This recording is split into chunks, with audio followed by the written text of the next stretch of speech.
Bom dia, prezados irmãos, queridos amigos, irmãos em Cristo Jesus. Estamos juntos mais uma vez nesta manhã, uma manhã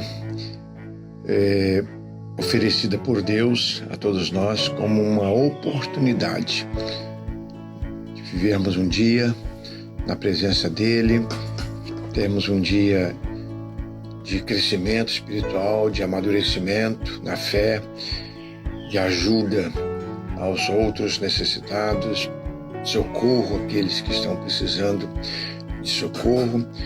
Então, cada manhã anuncia a nós uma nova oportunidade, a oportunidade de sermos bênçãos.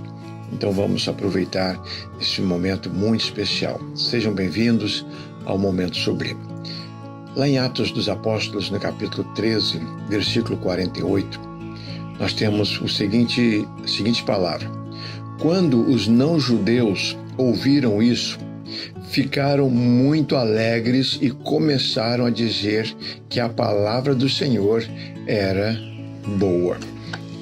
Então nós temos aqui o apóstolo Paulo, está na sua primeira viagem missionária, chega numa região onde a maioria era de estrangeiros, e eles começam a pregar o Evangelho. Ele e os seus amigos de viagem começam a pregar o Evangelho ali.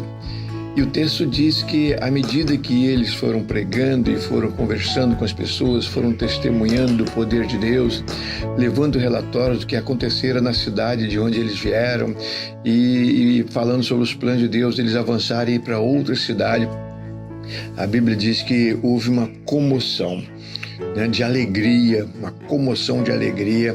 As pessoas começaram a ir diante do Senhor, extasiadas diante de tudo aquilo que eles viram a respeito do Evangelho do Senhor Jesus Cristo. Então eles ouviram a pregação do Evangelho, eles ouviram a pregação, o ensinamento da palavra de Deus, e eles se convenceram, eles creram de que aquela palavra era a verdade. E crendo, nasceram de novo em Cristo Jesus. Nascendo de novo, receberam de Jesus a alegria da salvação. Ainda mais a presença do Espírito Santo em suas vidas, que a partir dali estaria conduzindo as vidas daquelas pessoas na direção da vontade de Deus cada vez mais. Então o texto diz que eles começaram a dizer que a palavra era boa. Eles creram e ficaram admirados com aquela nova mensagem, aquele evangelho, aquela notícia novinha, fresquinha a respeito da salvação. Deus os amava, Deus tinha planos para eles. Deus enviou seu Filho Jesus para morrer pelos seus pecados. E eles que estavam perdidos, estavam distantes da graça, eles estavam perdidos, e se morressem naquela condição, iriam para o inferno. E agora eles viram que não haveria mais preocupação para eles, né? Eles não precisavam mais ter medo da morte, não precisavam mais ter medo do inferno. Agora eles estavam na presença de Deus, viveriam daqui para frente para a glória de Deus. Então eles se alegraram. Esta palavra é boa, este evangelho é o poder de Deus para a salvação. Nós vamos obedecer tudo aquilo que nós aprendemos, apóstolo Paulo. Pode ter certeza disso. E eu gostaria então de, nesta manhã, dizer para vocês, que Deus continua o mesmo, Jesus Cristo continua o mesmo. A salvação oferecida àquelas pessoas é a mesma salvação oferecida a nós outros. É uma salvação que vem dos judeus, porque Jesus era judeu, veio de lá.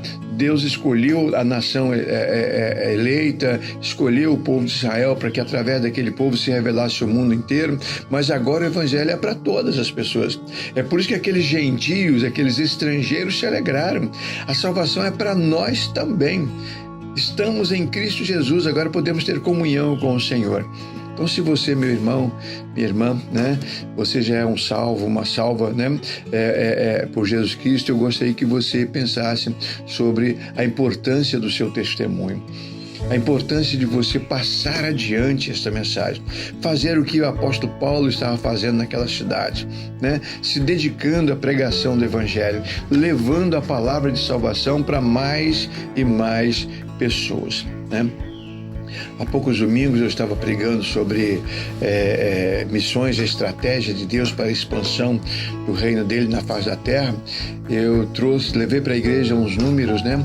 Os relatórios, por exemplo, né? Estima-se que no Brasil nós tenhamos aí um pouco mais de 40 milhões. Agora o novo censo parece que aumentou esse número para 60 milhões. Tudo bem. Mas presta bem atenção, nós temos aí 220 milhões, beirando 220 milhões. Se você tirar 60 milhões, vamos para essa estimativa mais alvissareira, mais positiva.